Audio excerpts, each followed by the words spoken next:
नमस्कार। आज की क्लास के अंदर हम लोग जानेंगे कि अगर आप एक न्यूरोथेरेपिस्ट जो आप बनने जा रहे हैं, तो न्यूरोथेरेपी ट्रीटमेंट देने से पहले कुछ बेसिक बातें होती हैं जो आपको पता होनी ही चाहिए। 100% बातें पता होनी चाहिए, ठीक है? तो यहाँ पे अगर हम देखेंगे, यहाँ से आप देखना शुरू करेंगे, ठीक है?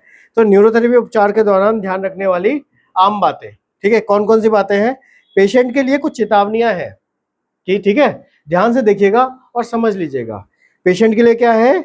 कुछ चेतावनियां हैं, ठीक है? तो पेशेंट को हमें क्या क्या चीजें बतानी है, इसका मतलब तो यही है, ठीक है? तो इसमें अगर हम ध्यान से देखेंगे, उपचार लेने से पहले हमें क्या करना है? पेशेंट का जेब को खाली करवा देना है। कोई भी अगर सामान रखा हुआ है, मोबाइल वगैरह है, तो मोबाइल क्या करेंगे? स्विच ऑफ करवा देंगे। भाई उनसे बोल दीजिएगा कि सर मोबाइल स्विच ऑफ कर लीजिए आधे घंटे के लिए। हाथ में जो भी घड़ी है, चाबी है, चूड़ी है, कड़ा है, ये सब खोल कर अपने सर के पास रख लीजिए। बताना ही बताना है। पहली बात समझ में आ गई? या तो अपने रिश्तेदारों को ये सामान दे दीजिए, या फिर कोई भी नहीं आया है तो अपने सर के पास रख लीजिए। ये नहीं कहेंगे लाइए मैं रख देता हूँ, मैं अपने पास रख लेता हूँ। कभी भी आप ये वाला काम मत करिएगा, क्योंकि पेशेंट का कोई भरोसा नहीं है। वो कहेगा भैया मेरे इसमें तो इतने रुपए थे और ये चोरी हो गई, या आपने रखे थे। अपने गद्दे के नीचे रखवा लीजिए उसका सारा सामान। सही है? और क्या पूछना है कि क्या आपको कोई मेंसेस वगैरह तो नहीं आ रहा है? अगर मान लीजिए पीरियड्स वगैरह आ रहा है पेशेंट को पहले से ही, ये चीजें, ये क्या है? पेशेंट के लिए चेतावनियां हैं। पेशेंट से पूछना है कि भाई आपको मेंसेस तो नहीं आ रहे हैं, पीरियड्स तो नहीं आ रहे हैं, कि इस तरह की कोई भी समस्या तो नहीं है? अगर है तो फिर क्या है? ट्रीटमेंट नहीं देना है, किसी भी तरीके कोई भी ट्रीटमेंट आप नहीं देंगे, ठीक है? अब यहाँ पे देखेंगे तीसरा पॉइंट, आप देखिएगा तीसरा पॉइंट दिख रहा है सबको? चिकित्सा के दौरान ही नहीं पर हमेशा करवट लेकर ही लेटना है और करवट लेकर ही उठना है। अब मान लीजिए जैसे पेशेंट को लेटाना है नीचे, तो पेशेंट से बोलना है सर करवट लेकर ही लेटना है या करवट लेकर ही उठना है हमेशा, और ट्रीटमेंट के दौरान भी, और उसको सिखा भी देना है। खुद करवट लेके सिखा दीजिएगा कि किस तरीके से करवट लेके सीखा लेटा जाता है या उठा जाता है, ठीक है? इससे होता क्या है? ताकि पेट या पीठ पर मांसपेशियों पर कोई भी जोड़ ना पड़े। अगर कई बार हम लोग डायरेक्ट उठ जाते हैं तो उससे क्या हो जाता है? पेट की मांसपेशियों में खिंचाव आ जाता है या पीठ की मांसपेशियों में खिंचाव आ जाता है, ठीक है? तो इस चीज का हमें ध्यान रखना ही रखना है। फिर चौथे पॉइंट में आते हैं। चौथा पॉइंट को आप ध्यान से देखेंगे, जहां तक हो सके न्यूरोथेरेपी का जो उपचार है ये क्या होना चाहिए? खाली पेट होना चाहिए। अगर आप चाहते हैं बहुत अच्छा रिजल्ट आए तो कैसा होना चाहिए? खाली पेट। जितना खाली पेट रहेगा उतना अच्छा रहेगा। अगर नाश्ता कर लिया है तो नाश्ता के कम से कम 1 घंटे के बाद ट्रीटमेंट देना है। अगर मान लीजिए उसने दोपहर में भोजन कर लिया है तो कितने घंटे के बाद? 2-2.5 घंटे के बाद आप ट्रीटमेंट देंगे। अब ये नहीं करना है कि आधे घंटे के बाद आपने ट्रीटमेंट ही शुरू कर दिया। पहले दिन जब पेशेंट आएगा तो पेशेंट को ये सारी बातें बतानी है कि आप जब हमारे पास ट्रीटमेंट करवाने के लिए आएंगे तो फिर हम क्या करेंगे कि खाना खाने से पहले आ जाना, खाना साथ में ले आना, ट्रीटमेंट के बाद खा लेना आप, ठीक है? कभी भी आप कैसा नहीं करना कि खा के आए हैं और ट्रीटमेंट के लिए लेट गए उल्टा। अब बताओ उल्टा लेटोगे, करवट लोगे तो दिक्कत आएगी कि नहीं आएगी? आएगी ही आएगी। अब देखो क्या है, कारण क्या है? इतना गैप, भारी भोजन किया हो तो गैप बाद में लेना बेहतर है, ठीक है? कारण क्या है? उपचार के दौरान पेशेंट को बारी बारी से क्या करना होता है? सीधा लेटना होता है, करवट में सोना होता है, उल्टा लेटना होता है। अब इसमें क्या होता है? अगर पेट में भारीपन रहे तो ऐसी स्थिति में बार बार करवट लेने में क्या होती है? दिक्कत होगी कि नहीं होगी? होगी। इसीलिए हम लोग क्या कहते हैं? पेशेंट को सारी चीजें एक एक चीज बता देनी है, खाने का प्रॉपर बता देना है। समझ में आ गया? किसी को भी डाउट है क्या? फिर अगले में आते हैं, जहां तक हो सके उपचार से पहले पेशाब करा के क्या कर रहे हैं? ब्लैडर को खाली करवा ले। अगर मान लीजिए कि पेशेंट से पूछ लेना है कि भाई यूरिन वगैरह तो आपको नहीं आ रहा है, मोशन वगैरह तो नहीं आ रहा है, क्योंकि क्या होता है जब आप उल्टे लेटते हैं तो क्या होता है? प्रेशर बन जाता है कई बार, और हमें ट्रीटमेंट को तोड़ना नहीं है। अब ये नहीं करना है ट्रीटमेंट देते देते फिर बोले कि मोशन आ गया मुझे, जरा मैं जाता हूँ, फिर आपने आधा घंटे का ब्रेक दे दिया या 15 मिनट का ब्रेक दे दिया, तो कोई फायदा नहीं है। बात समझ में आई कि नहीं आई? क्लियर हो रहा है कि नहीं हो रहा है?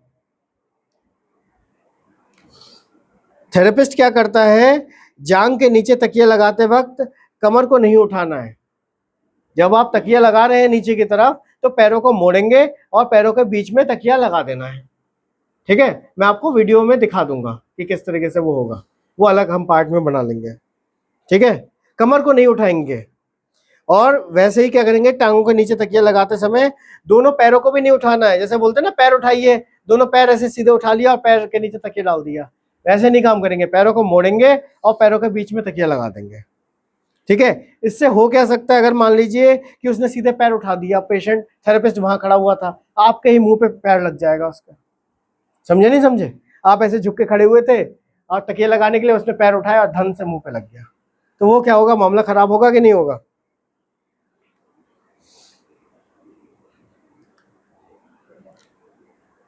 उपचार के दौरान किसी भी समय माथे को नहीं उठाएंगे, सिर को हम नहीं उठाना है। पेशेंट से ये कह देना है कि आप जब नीचे लेटे हुए हैं तो होता है ना कि जैसे टो फिंगर आप दे रहे हैं, तो क्या होता है, वो पेशेंट उचक के ऐसे गर्दन उचका के वो देखता है कि अरे क्या हो रहा है, इतना दर्द क्यों हो रहा है। तो ये काम पहले ही बता देना है, क्योंकि सीधा लेटकर उपचार लेते समय अगर जरूरत ना हो तो सिर के नीचे तकिया ना लें।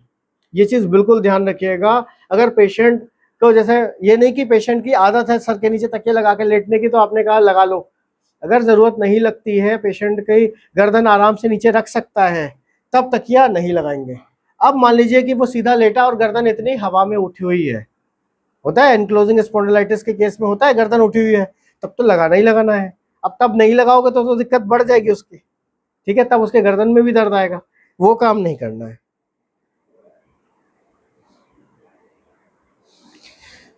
करवट लेटते समय क्या है, उपचार के लिए तकिया जरूर ले। उपचार के दौरान थेरेपिस्ट से या किसी से भी बात नहीं करनी है। ठीक है, किसी भी तरीके से।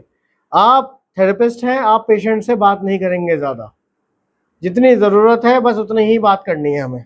ठीक है, और पेशेंट से कहना है शांत चित्त से क्या करे, रिलैक्स रहकर लंबी सांसें लेते हुए नाभि के आसपास के संवेदनीय पर ध्यान दें। अपनी नाभि की तरफ ध्यान देंगे, नाभि ऊपर जा रही है, नाभि नीचे जा रही है, बस इसी चीज को हमें ध्यान देना है। ठीक है, तो बात समझ में आई?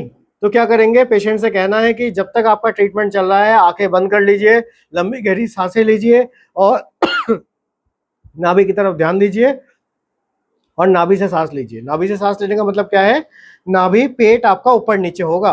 लंबी गहरी सांस लेंगे तो पेट ऊपर, सांस छोड़ेंगे तो पेट नीचे। ठीक है, ध्यान रहेगा कि नहीं रहेगा? बात रहेगी?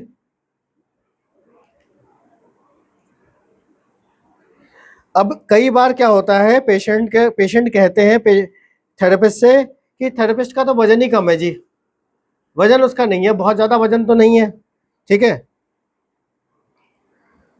तो ये चीज, तो इस यहाँ पे हम लोग क्या कहते हैं कि बहुत ज्यादा प्रेशर की जरूरत नहीं होती हम लोगों को। ठीक है, हम लोग ऐसा नहीं है कि बहुत ज्यादा प्रेशर पड़ेगा तभी रिजल्ट आएगा। ध्यान से अब यहाँ पे देखेंगे, इस थेरेपी में हम क्या करते हैं, रक्त नलिकाओं को दबाते हैं ताकि रक्त का बहाव उन ग्रंथियों की तरफ हो जहां पहले वो नहीं पहुंच रहे हैं। साफ समझ में आया कि नहीं आया?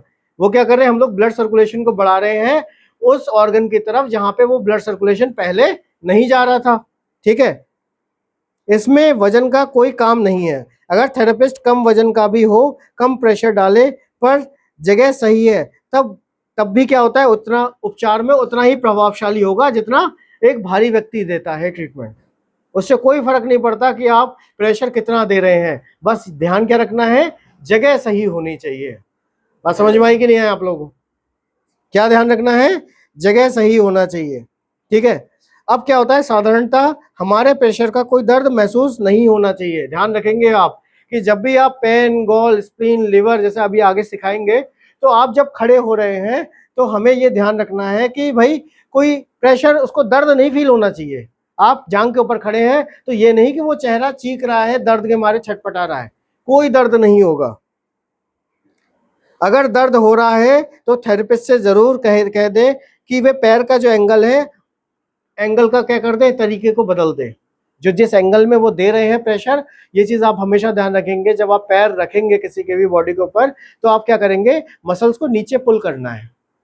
हम कभी भी 90 डिग्री का प्रेशर नहीं देंगे मसल्स के ऊपर। अगर देंगे तो फिर क्या होगा, वो टूट जाएगी, नहीं टूट जाएगी, हड्डियां टूट सकती हैं, बिल्कुल आप डैमेज कर सकते हैं। इससे चिकित्सा का प्रभाव कम नहीं होगा, पर दर्द होने के बावजूद आपने नहीं कहा तो उपचार के बाद दर्द रहेगा और कमजोरी भी महसूस हो सकती है। सो इस बात का ध्यान रखें। तो हमें क्या किस बात का ध्यान रखना है? मान लीजिए कि आपने ऐसा प्रेशर दिया कि भयंकर दर्द हो रहा है पेशेंट को। अब क्या होगा? ट्रीटमेंट के बाद भी क्या होगा? दर्द होगा, उसके मांसपेशियों में कैसा होगा? सीवियर दर्द होगा ही होगा। ध्यान रहेगा, ये सब बातें ध्यान रहेंगी। आप लोग एक काम करिएगा कल से कि एक डायरी एक कॉपी लेके बैठिएगा, ठीक है? ये चीजें सब भूल जाएंगे, वरना आप आपके दिमाग से आएगा और जाएगा। एक एक शब्द सिंगल सिंगल शब्दों में या दो दो शब्दों में आपको लिखना है ये चीज, ठीक है? यहाँ हमें ध्यान रखना है, अगर थेरेपिस्ट से कुछ अन्य बात कहना है या पूछना है तो उपचार के बीच में जो गैप मिलता है उस समय कह सकते हैं। अब ये नहीं कि ट्रीटमेंट चल रहा है, पैर पे खड़े हुए हैं और पूछ रहे हैं कहाँ से हो, ऐसे करके आप बात कर रहे हो, ये दुनिया भर की बातें कर रहे हो। बातें नहीं करनी है, क्योंकि इससे क्या होगा कि पेशेंट अगर आपसे बात करने लगे तो आपके सेकंड्स गलत हो जाएंगे। 6 सेकंड की जगह 8 सेकंड, 8 सेकंड की जगह 12 सेकंड, यही होगा फिर, ठीक है? तो उनसे कह दीजिएगा कि ट्रीटमेंट के दौरान बात नहीं करनी है। जो बीच में जब समय मिलेगा, ब्रेक रहता है, तो उस समय हम लोग कर सकते हैं। अब इसमें देखिएगा क्या बोलते हैं हम लोग, अगर थेरेपिस्ट से कुछ बात करनी है या पूछना हो तो उपचार के बीच में जो गैप है उस समय कह सकते हैं, वरना उपचार के दौरान बीच के समय में नाक से साधारणतः लंबी सांसें लें और नाक के द्वारा सांस छोड़ते रहें। इससे हर सेल्स में क्या होगी? ऑक्सीजन और कार्बन डाइऑक्साइड का जो आदान प्रदान है, एक्सचेंज ऑफ गैसेस है, वो होता ही रहेगा। और इससे क्या होता है? शरीर का कार्य अच्छी तरह से होगा। आप जितने रिलैक्स रहेंगे उतना ज्यादा क्या होगा? इस चिकित्सा का लाभ आपको ही मिलेगा, है ना? बॉडी को क्या करना है? रिलैक्स रखना है, बिल्कुल। अच्छा, वो व्यक्ति अगर बहुत ज्यादा हिले डुले, बहुत ज्यादा वो बातें करने लगे, तो बताओ बॉडी तो रिलैक्स है नहीं। मांसपेशियां, वो आप खड़े हो रहे हो, आप पैरों पे प्रेशर दे रहे हो और वो कैसी हो जा रही है? टाइट हो जा रही है, ठीक है? तो इन सब बातों का हमें ध्यान रखना ही है। उपचार के बाद अब उनको सारी चीजें समेट के और सुरक्षित उनको दे दे, ठीक है? ये इतनी चीजें समझ में आई। पेशेंट के लिए जो सावधानियां बताई थी वो चीजें याद रहेंगी या नहीं रहेंगी? आप लोगों के दिमाग में बैठी कि नहीं बैठी? ठीक है, चलिए नेक्स्ट पार्ट में मिलते हैं हम। नमस्कार, नई वीडियो में आपका स्वागत है। इस वीडियो के अंदर हम लोग जानेंगे कि अगर आप ट्रीटमेंट दे रहे हैं